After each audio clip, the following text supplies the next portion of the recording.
Alright, time to braze this up.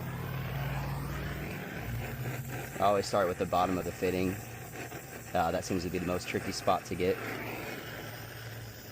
Then I'll just wrap it around. Same with the other side. Let it roll around your joint. Follow the heat. And just like that.